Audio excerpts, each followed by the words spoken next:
Hello everyone! Welcome to my YouTube channel. Our topic for today is about the rules for multiplying and dividing integers. Okay, so let us start with the rules in multiplying integers. So what about if we multiply a number with the same sign? What will happen? Okay, so when we multiply two positive numbers, the result are always positive. So in this example, when we multiply again this positive times positive, so the result is always positive. Okay, for example, if I'm going to multiply positive 5,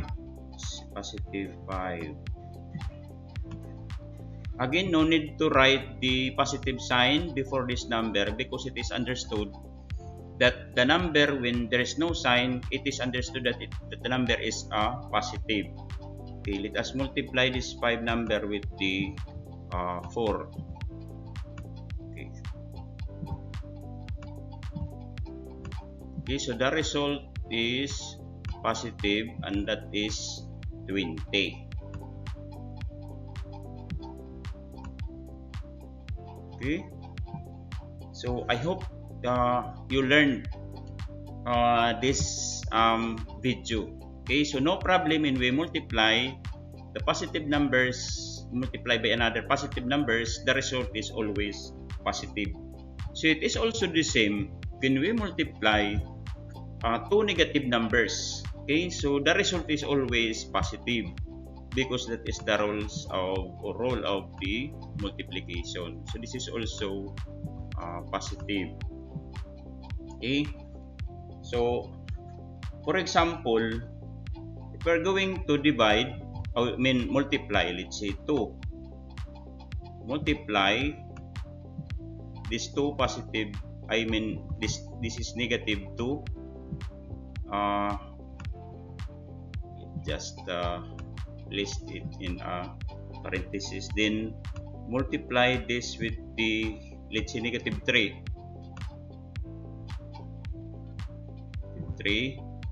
So the result is also positive, that is positive 6, because when we multiply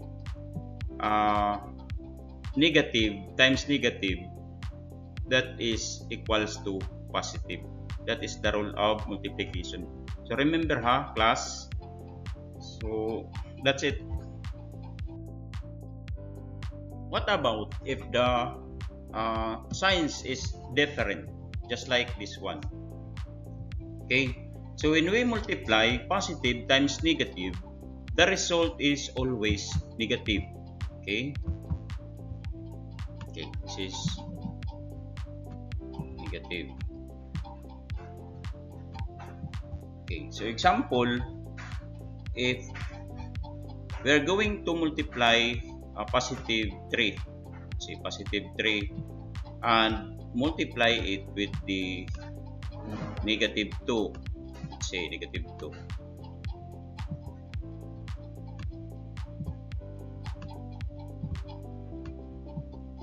The result is negative 6.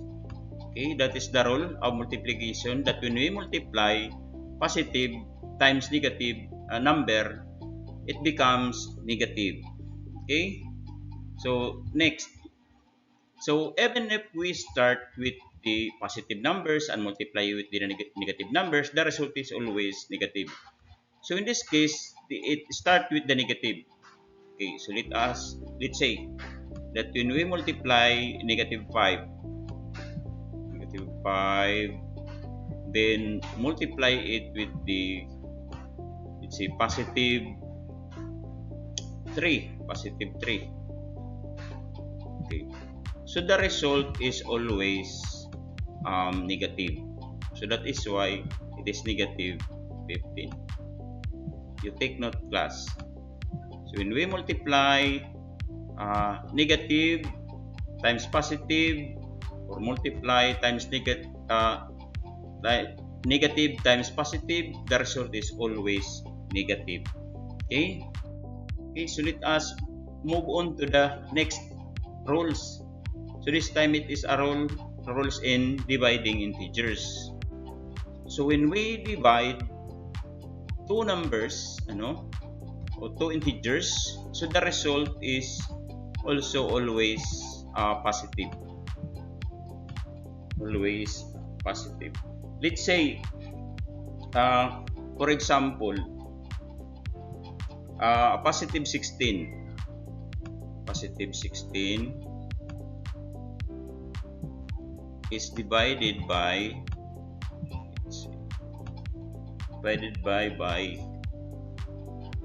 positive 4. Okay, so the result is also positive, because when we dividing two positive numbers, the result is also a positive number. Okay, so what about if the numbers are positive? Okay, so the same rule, when we divide two negative numbers, the result is positive. Positive. This is positive. Positive. Okay, I'll give you an example. We are going to divide negative 20. Negative 20. Then place it in a parenthesis. Divide it with the this division. Divide it with the negative 2. Negative 2. So the result is positive 10. Okay? So in division, whether it is the same sign, whether it is positive, same positive numbers that you are going to divide, the result is always positive. When you also divide two negative numbers, the result is also positive. Okay, so what about if the signs are different? Okay, so when we divide positive times, divide by negative, the result is always a negative number. Okay, for example, again, if positive 16 will be divided by the negative 4. Let's say this is negative 4.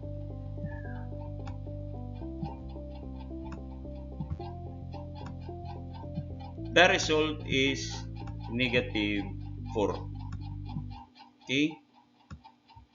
So take note that when we divide one positive number divided it with the negative number, the result is always a negative number. Okay. So again, whether we start with the positive, or our numerator is positive and the denominator is negative, the result is always negative. Okay, so let us, wait. So this is also a negative sign. When we divide negative divided by positive, the result is negative.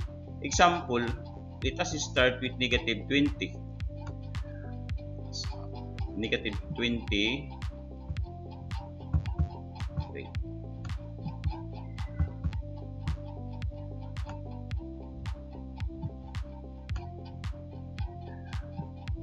Divided by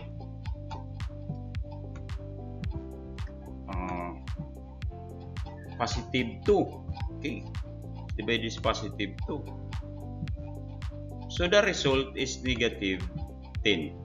Okay, because when we divide a positive number with a negative number, the result is negative. Okay, so I hope meron kayong natutunan sa video ito. Although it is just a simple, ngunit there are so many students who are not able to remember or understand when we divide negative and positive. When we divide negative and negative numbers, they do not know what is the sign. So I hope nakapagbigay ako ng learning sa inyo.